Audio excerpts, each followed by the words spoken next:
In the privacy of her bedroom, Rachel admires her pregnant belly in the mirror. But at that moment she wakes up, revealing the pregnancy was just a dream. She leaves the bed to have breakfast made by Elena, the house AI, who is also opening the curtains and doing all the chores. Elena notices that Rachel's serotonin levels have gone down and tells her to spend some time in an artificial nature pod, but Elena turns down the idea because she's busy. Then Elena wakes up her husband Alvy to say goodbye before she leaves for work. On the train she notices a woman carrying a very particular pod. At home Alvy spends his morning working on his plants. He doesn't like Elena controlling his routine like she does with Rachel and keeps missing her cues, delaying his breakfast. At the office Rachel introduces the workers to a new model of AI-controlled robot, who will soon be taking over the company's client portfolios and become executive assistants. The employees are worried they may become irrelevant, but another manager called Alice uses corporate speech to assure them they'll always be needed. Afterward Rachel is called by the head of HR, who has decided to give her a promotion. First she asks some questions, so Rachel has to explain Alvy is a botanist and that makes her the primary source of income, but they aren't considering having a baby yet. The lady points out this has been Rachel's best year, so she should use this momentum to have that child, especially since their company has acquired the womb center. This means the company covers part of the payment. When Rachel returns to her office, her new robot gets her profile from Elena and schedules a nature pod session. While she's working she receives a call from the womb center to inform her that a spot opened up, so she should visit them to at least get a tour. Since the wait list usually lasts 2 years, Rachel accepts the appointment. During her lunch breaks she goes to the nature pod and relaxes surrounded by recordings of the sea and trees. She falls asleep and dreams about having a baby again. Meanwhile at the school greenhouse Alvy is trying to teach his students about fresh fruit, but they think eating stuff taken from nature is disgusting because they're used to food made by machines. After work Rachel goes to see her AU therapist Eliza, who guides her into sharing her inner turmoil. It turns out womb center is a place that allows a couple to grow a baby inside an external artificial womb, which saves the woman from any potential health hazards and allows both parents to be responsible for the fetus. However, Rachel knows Alvy will want to have a natural child and that's why she hasn't told him about the appointment yet. Eliza assures her that even if the baby grows inside a pod, there'll still be a natural human growing inside a normal human uterus. Afterward Rachel goes to a clean oxygen bar with Alice, who convinces her to tell Alvy about the appointment because surprising him when the day comes will be worse. However, when Rachel arrives home ready to talk, Alvy tells her about his day and complains about humans lacking contact with nature nowadays and how that's affecting society, scaring Rachel into silence. On Thursday, Rachel goes to the womb center alone.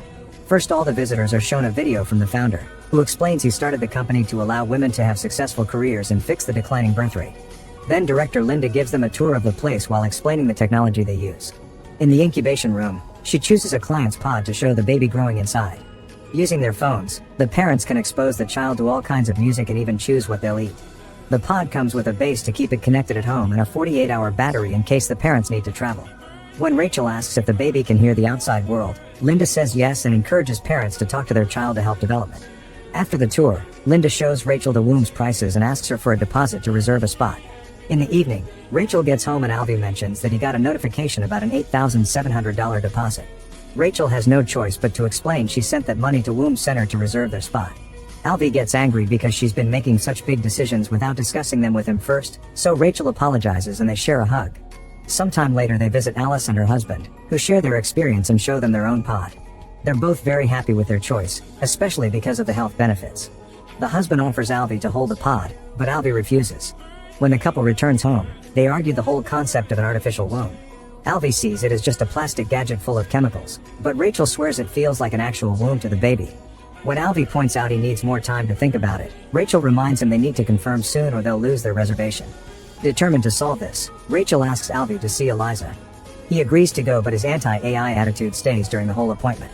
He thinks a computer without feelings can't judge a person's emotional state, but Eliza disagrees and says it's good that she doesn't have emotions because then she can provide neutral advice. After the session is over, Alvy lies to Rachel, saying it went well. That night the couple goes to a restaurant and the argument continues. Rachel finally gets tired of it and announces they aren't having the baby because she doesn't want to fight with him anymore. When they go home, they do the dirty and Alvy tells Rachel they should have the pod baby because he can tell how much it matters to her. The next day the couple meets with Linda to sign the contract. Linda asks if it's important for Alvy to be the father because to make the baby they only need Rachel's eggs. However, if they want the child to be a boy, they'll need Alvy's Y chromosome. Rachel doesn't hesitate to ask Linda to also use Alvy's seed to make the baby and they'll let nature choose the gender. Afterward the couple watches the fertilization process on a big screen while Linda narrates what's going on. Moments later a nurse brings them the fetus inside a small jar, which feels very underwhelming. When they go home, they get a call from Rachel's parents to congratulate them. The father tells Alvy he should sell his property on Shell Island to have some extra money for the baby, which makes Alvy uncomfortable, so Rachel tells him to drop it. They don't have the pod yet because the fetus must develop some more before it's sent home. For the next few days, Rachel keeps her eyes on the tablet that is connected to the pod at the lab, always making sure her baby's status is fine and choosing music. This causes her to get very distracted at work and even in the kitchen. One night Alvy tries to get naughty, but Rachel turns him down, saying she needs some time because she just got pregnant. As days pass, Alvy keeps ignoring the tablet, so Rachel tries to convince him to choose some music or send a message to the baby. Alvy refuses because he thinks the embryo isn't developed well enough yet to be affected by any interaction. Eventually, Rachel goes to the lab to visit her pod, but she can't open it. The nurse explains that's on purpose because the babies require darkness for the first 7 weeks. The window will be uncovered when they hear the first heartbeat. After watching the nurse take a pod away because it was ready to be born, Rachel picks up her own pod and sits with it to try to form a connection. Sometime later, a very pregnant Rachel gets a C-section in an operation room, but instead of a baby she gives birth to a hard-boiled egg. At that moment she wakes up, realizing it was only a dream. The next time she visits Eliza, she tells her about her dreams. However, Eliza thinks analyzing dreams is a thing of the past and modern science has concluded they're random. But since Rachel insists, Eliza points out the dream is validating Rachel's choice to use an artificial womb. A few weeks later, the couple visits the lab and they finally get to hear the baby's heartbeat. The nurse opens the little window and they get to see their baby, who is still tiny and not very exciting. Some couples take the pod home, but most of them keep it at the lab for safety, so Rachel and Alvy do the same. More time passes and Rachel finishes decorating the baby's room. Alvy wants to put a real plant in it, but Rachel thinks a hologram plant would be safer for the kid. A very offended Alvy storms off, saying he'll plant this on his island instead. This prompts Rachel to ask him to sell the island since they never go there anyway, and Alvy reminds her they don't because Rachel never wants to go when he asks. It turns out Rachel doesn't see the point in driving 3 hours to go to that island when there are nature pods in the city. Alvy snaps and says he refuses to raise a child in a nature pod. Later, Rachel goes to a public pool and can't stop staring at a pregnant lady. The woman lets her touch her belly and Rachel is amazed by the feeling of the baby's kicks. When she mentions her own external pod, the lady calls her lucky and explains she wanted to do it like that, but she wasn't selected. That night Alvy comes home and discovers Rachel has brought the pod without discussing it with him. Rachel explains the pod is finally in its home period, so they should spend more time with it. They set it up in the bedroom, and when their cat tries to get closer, Rachel takes her away. The next time the couple tries to get intimate, Alvy can't do it because he's uncomfortable having the baby nearby even if it has the window closed. He decides to move the pod to the nursery and trips on his way there, but thankfully he doesn't drop it. When they go back to bed, they hear the pod making a noise and rush back to the nursery. Alvy accuses Rachel of forgetting to feed the baby and Rachel snaps, reminding him that he has access to the app too and they should share the responsibility. Sometime later the couple joins a tour around a private school. Since Rachel's company owns the place, one of the benefits is having part of the tuition covered. While Linda shows them around, Alvy notices many of the activities are done by robots and the kids just watch. A foreign mother asks Linda if she has accreditation from the Board of Education, so Linda has to explain their government no longer funds education and they must depend on companies. A father mentions he met a pod baby who couldn't dream and Linda confirms this is a side effect of the artificial womb. However, she doesn't see it as a problem since dreaming is useless. One afternoon the office robot tells Rachel that her productivity has decreased, but she ignores it. At home, Alvy is taking care of his plants when his phone suddenly receives an alert saying the pod needs food.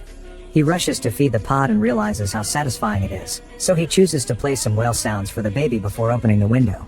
Alvy is moved to see how much the child has developed and even talks to them, only to be interrupted by Elena asking a dumb question. Next, Alvy puts on the pod carrier and after some struggle he manages to put the pod in it. From then on, Alvy spends all his time with the pod. He reads to it, carries it while preparing a meal or working on his plants, and takes it to the greenhouse in the park. One day during class he asks his students to hug a tree and understand what real nature is like. After class, his boss informs him that the greenhouse requires too much money to maintain and he wants to replace the plants with holograms, which leaves Alvy very angry.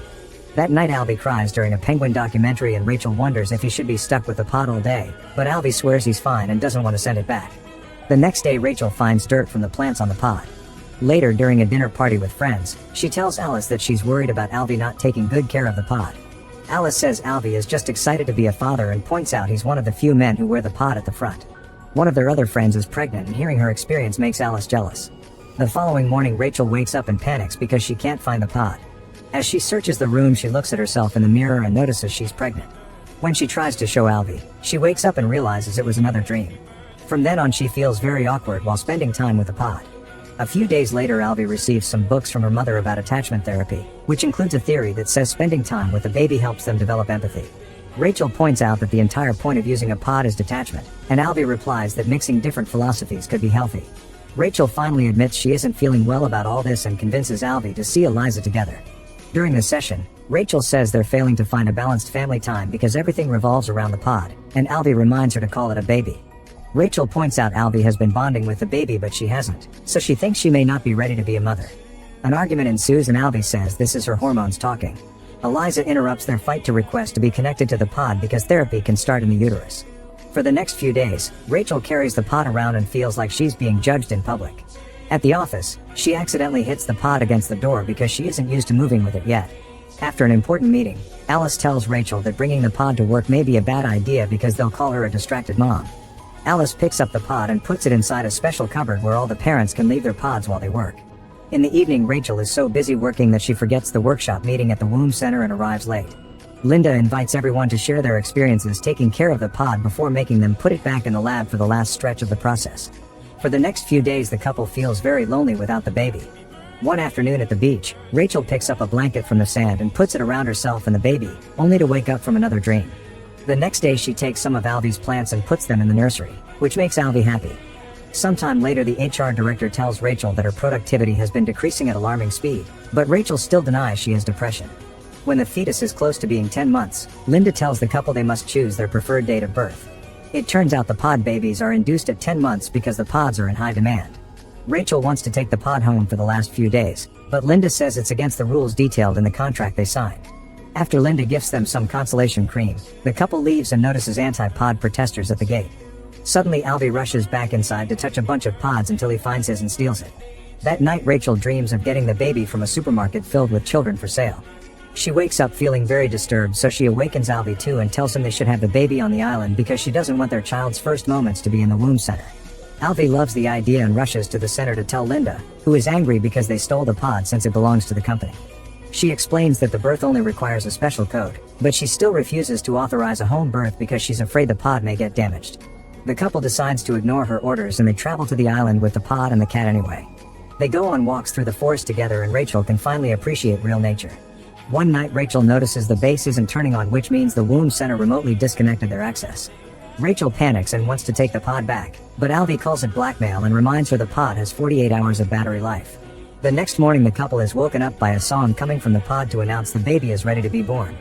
Rachel tries a bunch of codes on the app but none of them work, so Alvy begins opening the pod by force by separating its parts. Now they can finally retrieve the baby and receive them with happy tears and big smiles. Sometime later Rachel puts all the pod parts in a box and sends them to the company through mail. Afterwards she goes